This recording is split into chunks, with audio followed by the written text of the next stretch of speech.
ఈరోజు round table సమావేశాన్ని నిర్వహించడం జరిగింది. అందులో అనేక మంది హిస్టారియన్స్, హిస్టరీకి సంబంధించినటువంటి లెక్చరర్లు, ప్రొఫెసర్లు, పిహెచ్డి స్టూడెంట్స్, అదేవిధంగా కళాకారులు, కవులు కూడా పాల్గొనడం జరిగింది. ఈ ప్రెస్ మీట్లో సోదరులు విజయబాబు గారితో పాటు టార్చ్ సంస్థ సభ్యులు అరవింద్ గారు, అదేవిధంగా పేర్ని అశోక్ గారు, సోదరులు ఆసనాల్ శ్రీనివాస్ గారు, డిజైనర్ అశోక్ గారు, అదేవిధంగా రఘువీర్ గారు, పెద్దలు రామ్మూర్తి గారు, అనేక మంది విద్యార్థి నాయకులు కూడా పాల్గొని తమ నిరసనను, తమ ఆవేదనాన్ని, ఆందోళనను కూడా వ్యక్తపరచడం జరిగింది. నేను ఒక వరంగల్ బిడ్డగా కాకతీయ చరిత్ర తెలిసినటువంటి ఒక వ్యక్తిగా, ఒక బాధ్యతమైనటువంటి పౌరునిగా, రాజకీయాలకు అతీతంగా మరి కార్యక్రమంలో పాల్గొని ఒక బాధ్యతమైన పౌరునిగా నా నిరసనను కూడా తెలియజేయడానికి ఈ కార్యక్రమంలో పాల్గొనడం జరిగింది. వాస్తవంగా కాకతీయ పాలన కనుక మనం చూసినట్టయితే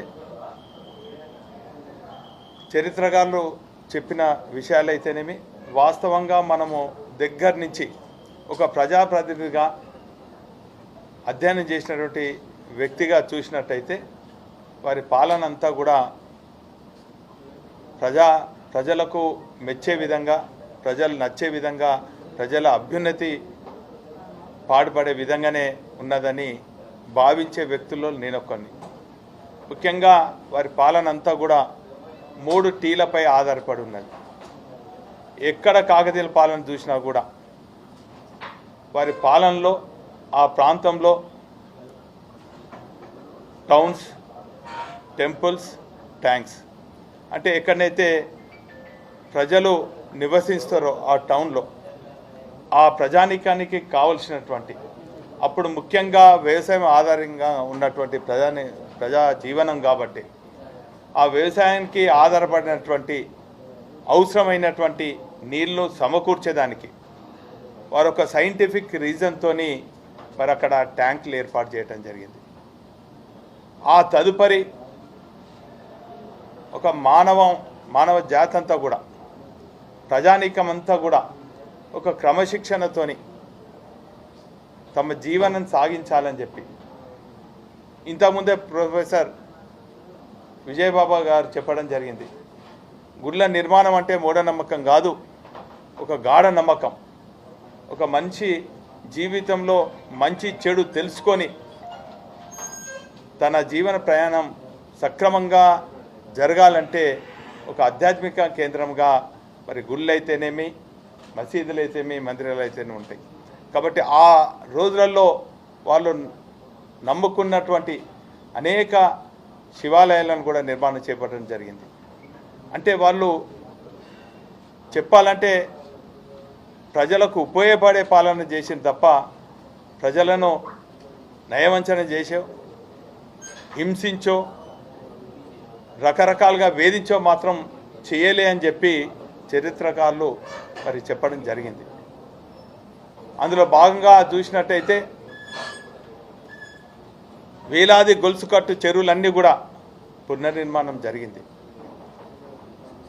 అదే సందర్భంలో 60 ఏళ్ల తెలంగాణ ప్రజల కళను నిజం చేసే సందర్భంలో ఆనాటి ఉద్యమ నేత, టీఆర్ఎస్ పార్టీ వ్యవస్థాపక సభ్యులు, తెలంగాణ తొలి ముఖ్యమంత్రి, తెలంగాణ ఉద్యమం జరుగుతున్నప్పుడే తెలంగాణ ఖచ్చితంగా సాధించినటువంటి తెలంగాణ, ఇక్కడ ఉన్నటువంటి వనరులు, ఇక్కడ ఉన్నటువంటి గొప్ప చరిత్ర, ఇక్కడ ఉన్నటువంటి ప్రజల అవసరాలను తెలంగాణ రాష్ట్రం రాగానే దాన్ని ఏ తీరుగా ప్రపంచానికి తెలియజేయాలి, ఈ గొప్ప చరిత్రను, ఈ గొప్ప సంపదను, ఈ తెలంగాణ చరిత్ర అంతా కూడా దేశానికి తెలియజేయాలి, ప్రపంచానికి తెలియజేయాలనే ఉద్దేశంతోనే వారు మేధోమథనం చేస్తూ అనేక మంది కవులను, కళాకారులను, శిల్పులను వారితో చర్చించి ప్రత్యేకించి ప్రొఫెసర్ జయశంకర్ లాంటి మేధావులతోని తెలంగాణ రాకముందే మరి రాష్ట్రం ఏర్పడితే అధికారిక లోగో అయింది. ఈ ప్రాంతం అంతా కూడా అత్యధిక శాతం కాకతీయుల పాలన ఉన్నది.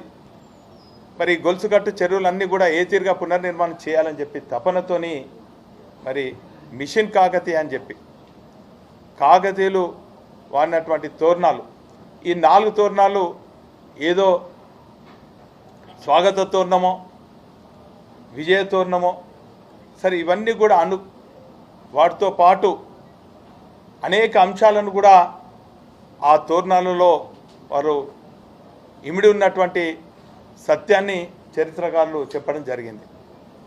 ఉదాహరణకు ఈ తోరణాల మీద ఉన్నటువంటి అంశాన్ని కనుక చూసినట్టయితే ప్రకృతిలో ఉన్నటువంటి పక్షులకు అన్నిటి కూడా రారాజైనటువంటి హంసకు ఒక గొప్ప గుణం ఉంటుందని కూడా మనం చెప్పుకోవడం జరుగుతుంది. దూద్ కా దూద్, పానీ కా పానీ అని అంటారు.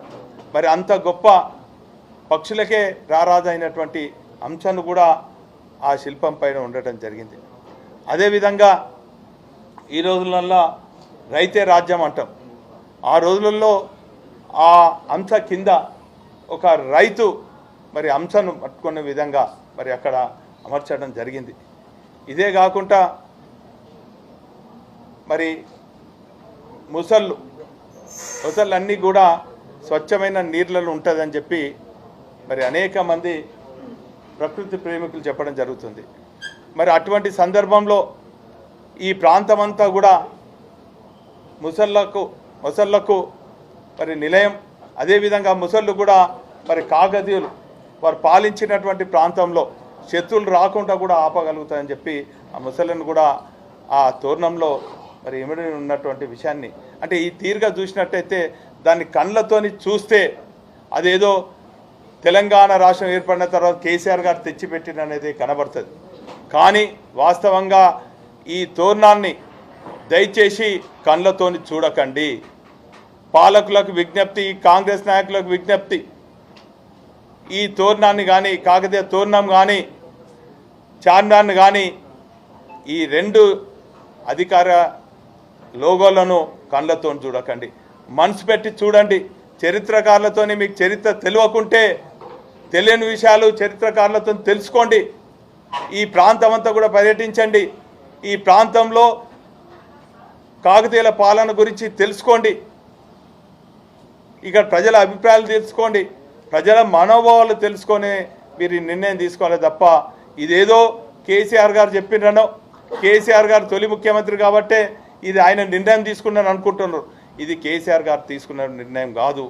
మేధో సంపద చేసి మేధో మదనం చేసి చరిత్రకారులతోని కొన్ని గంటలు కొన్ని రోజులు అధ్యయనం చేసి మరి ఈ గొప్ప తెలంగాణ చరిత్రను ప్రపంచానికి తెలియజేసే విధంగా దేశ ప్రజలకు తెలియజేసే విధంగా నిర్ణయం తీసుకొని అధికారికంగా ఆ రోజు తెలంగాణ రాష్ట్రం ఏర్పడిన తర్వాత అధికారిక లోగోగా ఇటు కాకతీయ తోరణం కానీ అటు చార్మినార్ కానీ ఆ చార్మినార్ వెనుక కూడా మరి గొప్ప చరిత్ర ఉన్నది.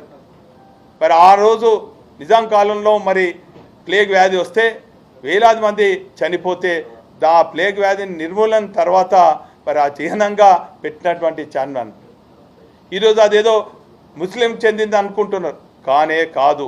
ఇది మత సామ్రాజ్యానికి ఉన్నటువంటి చార్మినార్ చిహ్నం. దయచేసి మత సామ్రాజ్యాన్ని దెబ్బతీసే విధంగా ఈ తెలంగాణ ప్రాంతంలో మీ దుశ్చర్యలు చేపట్టకండి చెప్పి ఒక బాధ్యత ఉన్న పౌరునిగా తెలంగాణ బిడ్డగా మరి ఈరోజు కాంగ్రెస్ నాయకులకు విజ్ఞప్తి చేస్తున్నాం. ఈరోజు ప్రజలందరూ కూడా ఆందోళన చెందుతున్నారు, ఆవేదన చెందుతున్నారు.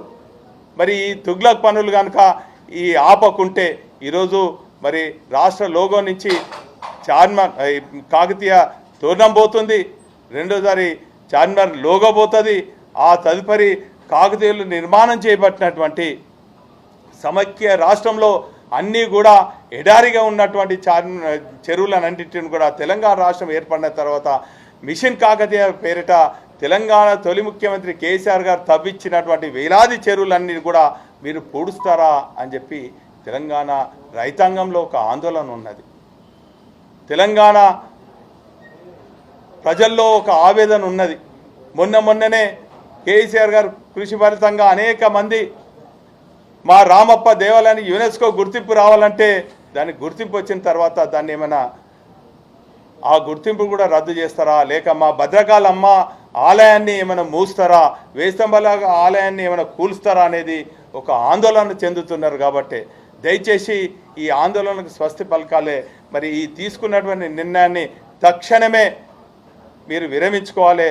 దానికి మరి ఇక్కడున్నటువంటి మా ఇద్దరు సోదరమణులు, మా సీతక్క కానీ మా సురేఖక్క కానీ చొరవ తీసుకొని మీకున్నటువంటి పలుకుబడి ఉపయోగించి ప్రత్యేకించి వరంగల్ ప్రజల మనోభావాలతో ఆడుకోవద్దు.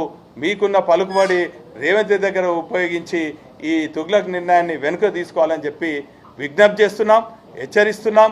అదేవిధంగా ఇంత ఘోరమైనటువంటి చర్యలకు చేపడుతున్నారంటే నిన్న ఈ నిర్ణయం తీసుకోగానే ఒక బాధ్యత పౌరులుగా మరి అక్కడ ఉన్నటువంటి వరంగల్ ఫోర్ట్ ఆ తోరణం దగ్గర మేము పర్యవేక్షిస్తామని వెళ్ళగానే అక్కడ ప్రజలందరూ కూడా గుమ్మగూడినరు. అక్కడ ఏదో కూర్చొని వాళ్ళతో ముచ్చటిస్తున్నటువంటి సందర్భంలో, ఆ చరిత్ర గురించి మేము తెలుసుకుంటున్నటువంటి సందర్భంలో, ఆ చరిత్రకారులు అక్కడ చెప్తున్నటువంటి సందర్భంలో పెద్ద ఎత్తున పోలీసు వాళ్ళందరూ కూడా హుటాహుటిన అక్కడ చేరి మా పైన కేసులు, అక్రమ కేసులు బనాయించటం చాలా బాధాకరం, శోచనీయం. దీన్ని తీవ్రంగా ఖండిస్తున్నాం. నా పైనే కాదు, అక్కడ కాబోయే పార్లమెంట్ సభ్యులు వినోద్ కుమార్ గారు, మరి ఎమ్మెల్సీ సారన్న గారు ఉండే, మాజీ శాసనసభ్యులు మరి నరేందర్ గారు, రాకేష్ రెడ్డి గారు, వీళ్ళందరూ కూడా ఉన్నారు. వీరి అందరిపైన కేసులు పెట్టడం చాలా బాధాకరం. ఏదేమైనప్పుడు కూడా ఈ కేసులకు భయపడే వ్యక్తులం కాదు మేము. మరి తెలంగాణ కోసం పరితపించి ఆ రోజులనే సమైక్య రాష్ట్రంలో ఉన్నటువంటి పాలకులు మా పైన అనేక అక్రమ కేసులు పెట్టినా కూడా భయపడలేదు. ఈరోజు మీ అందరికి కూడా విజ్ఞప్తి చేస్తున్నాం. ఈరోజు కాకతీయ తోరణం సింబల్ను కేసీఆర్ గారు తెలంగాణ రాష్ట్రం తర్వాత ఈ అధికారికంగా లోగో పెట్టొచ్చు, కానీ గత పాలకులు సమైక్య రాష్ట్రంలో ఉన్నటువంటి ముఖ్యమంత్రి వెంగళరావు గారి హయాంలో కూడా నా చిన్నతనంలో నేను చూసినాను. అనేక మంది ఈ రాష్ట్రానికి అతిథులుగా వచ్చినప్పుడు అనేక అఫీషియల్ ఫంక్షన్లలో కూడా కాకతీయ లోగోతోని అనేక బహుకరణలు కూడా చేసిండ్రు. చార్మినార్ లోగోతోని అనేక సందర్భాలలో మరి ప్రజెంటేషన్ చేసిండ్రు. అంటే గత పాలకులను కూడా కాదని మరి ఈరోజు చివరికి ఒక విషయం మీ అందరితో చెప్పదలుచుకున్నా. సమైక్య రాష్ట్రంలో కూడా చివరి సమైక్య రాష్ట్ర ముఖ్యమంత్రి అయిన కిరణ్ కుమార్ రెడ్డి గారు ఈ కాకతీయుల చరిత్రను మరి రాబోయే తరాలకు తెలియాలి, ప్రతి ఏటా కూడా ఉత్సవాలు నిర్వహించాలని చెప్పి అప్పుడు శాసనసభ్యునిగా ఉన్నప్పుడు నేను అసెంబ్లీలో బయట పెద్ద ఎత్తున ఆందోళనలు చేస్తే, మా వరంగల్ జిల్లా ప్రజల పక్షాన మరి ఆందోళనలు చేస్తే వారు నిధులు ఇవ్వకుండా కూడా ఉత్సవాలు చేస్తామని చెప్పడం జరిగింది. అంటే ఆ రోజు సమైక్య రాష్ట్ర కాంగ్రెస్ ముఖ్యమంత్రి కూడా మరి కాకతీయ లోగోతోనే ఆ ఉత్సవాలు చేయటం జరిగింది. అంటే ఈరోజు నాకు అర్థమైంది ఏంటంటే కొంతమంది కాంగ్రెస్ వాదులు కూడా ఈ లోగోను మరి ఆమోదిస్తున్నారు, కానీ మొన్న వచ్చినటువంటి సమైక్యవాది చెప్పు చేతుల్లో నడుస్తున్నటువంటి కాంగ్రెస్ ముఖ్యమంత్రి అయిన రేవంత్ రెడ్డి గారికి మాత్రం మరి ఇవన్నీ కూడా ఈ లోగోలను ఈ సరిహద్దులను కూడా మళ్ళీ చెరిపేసి సమైక్యవాదానికి తెరలేపే విధంగా వీరి నిర్ణయాలు ఉన్నారు. కాబట్టి దయచేసి తెలంగాణ వాదులు అందరూ కూడా విజ్ఞప్తి చేస్తున్నాం. తెలంగాణ ఉద్యమం కూడా మరి ఈ జిల్లా కేంద్రం నుంచి నగరం నుంచే మరి ప్రారంభమైంది. కాబట్టి మరి తెలంగాణ ఉద్యమం మరొక్కసారి మరి ఈ లోగోలోను మరి తీసేసే నిర్ణయాన్ని విరమించుకునే వరకు కూడా దశల వారీగా ఆందోళన చేయాలి. మరి ఈరోజు ఈ రౌండ్ టేబుల్లో మేధావులు, చరిత్రకారులు, శిల్పులు, కవులు, కళాకారులందరూ కూడా మరి నిర్ణయం తీసుకోవడం జరిగింది. దశల వారీగా ఆందోళన చేయాలన్నారు. అందులో భాగంగా రేపు కాలేజీ సెంటర్లో ధిక్కార స్వరమైన వినిపించినటువంటి మా కాలేజీ గారి సెంటర్లో పెద్ద ఎత్తున మానవహారం మరి ఏర్పాటు చేయడం జరుగుతుంది. ఒకవేళ రేపు ఈ నిర్ణయం కనుక విరమించుకోకుంటే ఖచ్చితంగా ఈ నిర్ణయాన్ని ప్రజా వ్యతిరేక నిర్ణయంగా మేము భావిస్తున్నాం. తెలంగాణ వాదులందరూ కూడా ప్రత్యేక పార్టీలకు అతీతంగా, సంఘాలకు అతీతంగా, కులాలకు అతీతంగా మరి అందరూ కూడా దశల వారీగా ఉద్యమం పెద్ద ఎత్తున చేపడతాం. ఈ నిర్ణయాన్ని విరమించుకునే వరకు మేము ఆందోళన చేపడతామని కూడా ఈ సందర్భంగా తెలియజేసుకుంటూ మరి ఈ రౌండ్ టేబుల్ సమావేశంలో నిర్ణయం తీసుకున్నటువంటి మేధావులకు, చరిత్రకారులకు, కవులకు, కళాకారులకు, విద్యార్థులకు అందరికీ కూడా పేరు పేరున కృతజ్ఞ ధన్యవాదాలు. ఖచ్చితంగా ప్రజల ఆలోచన విధానం మేరకు మేము ఉద్యమిస్తామని కూడా ఈ సందర్భంగా తెలియజేసుకుంటూ సెలవు తీసుకుంటాం. Thank you.